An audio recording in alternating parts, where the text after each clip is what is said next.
Hi, I'm Reverend Rodrigo Solano, the minister at the Unitarian Universalist Church of Olinda, and I'm here to bring the church closer to you.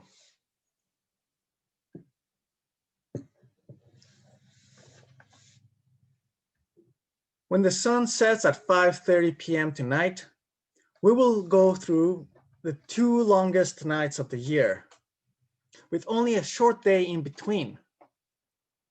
We will welcome newly lengthening days in what has already been a dark season. Not only have the days been shorter for the last few months, but we've come from even longer months of uncertainty and a string of bad news, including somber numbers that continue to climb worldwide. And it's looking like, in many ways, it might get worse before it gets better. Even with slowly brighter days, there will be cold months. And for many of us, they may well be lonely months. What can we look forward to in this long season upon another long season? Kari Leibowitz is a health psychologist who spent some time in Norway during the winter. She spoke with many people around the country, and her findings on how Norwegians cope with long and dark winters are outlined in an article from The Guardian called "Dreading a Dark Winter Lockdown? Think like a Norwegian." Among her observations, she saw that Norwegians appear to have developed coping skills for long, dark winters that go beyond solid housing and warm clothing. A lot of it seemed to come down to mindset. Many Norwegians, it seems, have become used to looking forward to winter, shifting their sense about many of the things that might make winter feel dreadful, and regarding these as features rather than bugs. This shift in attitude also seemed to increase with latitude, and the further north she went, the more people exhibited strong anticipation for winter, to the point that they were puzzled at the idea that there were actual people who don't look forward to winter. This was tied to the Norwegian concept of kuselig, which, like its Danish cousin hygge, is a bit hard to translate. But in English, we might articulate it as that sense of coziness that comes when we snuggle down with a blanket and a warm drink for a quiet time in the winter, with some treats and maybe a good book or movie. The concepts of kuselig and hygge give witness to an approach in which not only is embracing a measure of leisure acceptable, but that this can be outright glorified as a goal in itself. For those of us to whom it is possible, winter may allow us some permission to slow down, to embrace the kind of leisure activities that we're conditioned to think of as lazy or unproductive. In the context of winter, sitting down and enjoying the space of our home, curled up with a favorite pastime, is perfectly reasonable. In the context of a pandemic, it is a public health imperative, as doing a bit less is precisely what the doctors are prescribing. This is not to say that it all comes down to attitude. There are a lot of other social, economic, political, and environmental factors at play. There are realities about people's situations that cannot be fixed with an attitude shift. What Kari Leibowitz found in her research in Norway is not that people can get away from winter or pretend that it doesn't exist, but that we may have more agency on how we encounter it than we might realize.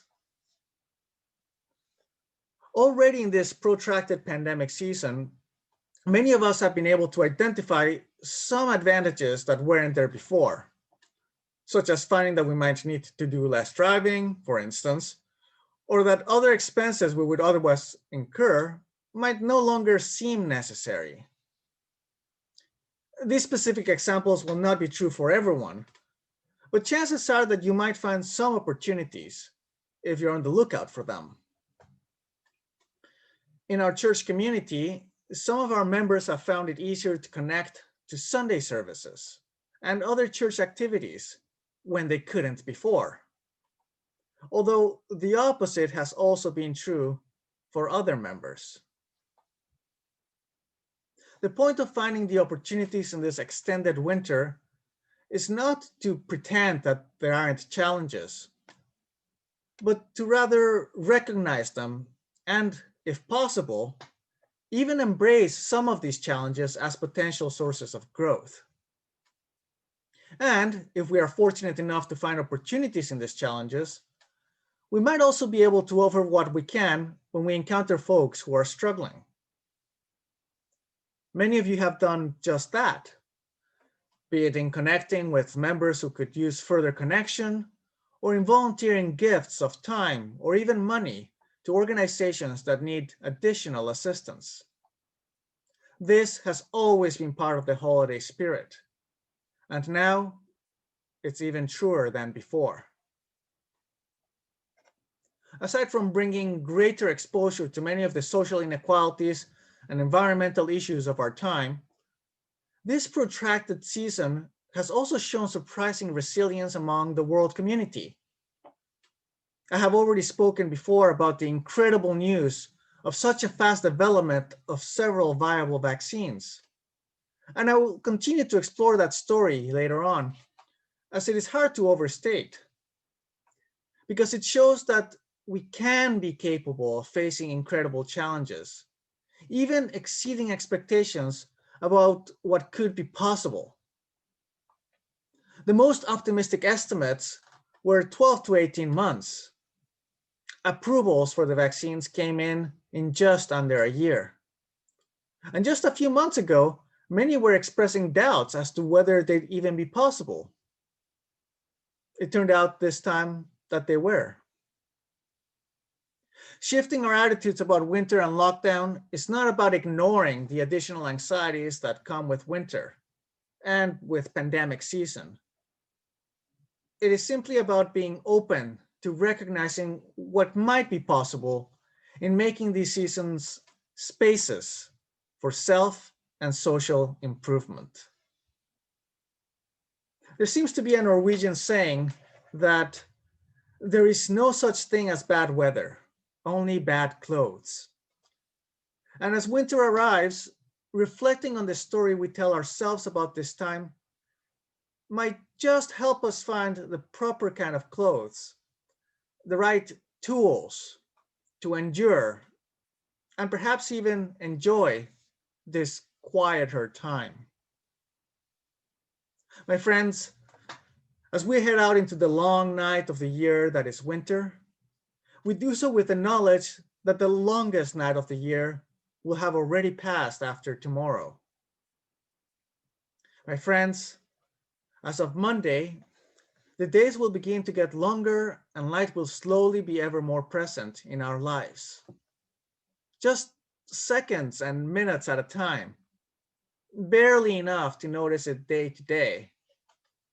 And day to day, we will come to a time when the light will be more than dark. We are now in the great advent as day to day, people are gaining protection from the virus. This improvement will be small and slow, silent as whispers.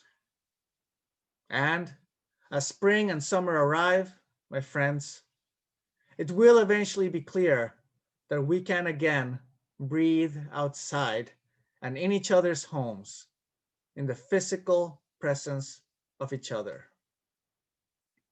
Each day from now on will still be important as we cozy up when we can and reach out as we are able. So may it be. In solidarity, amen.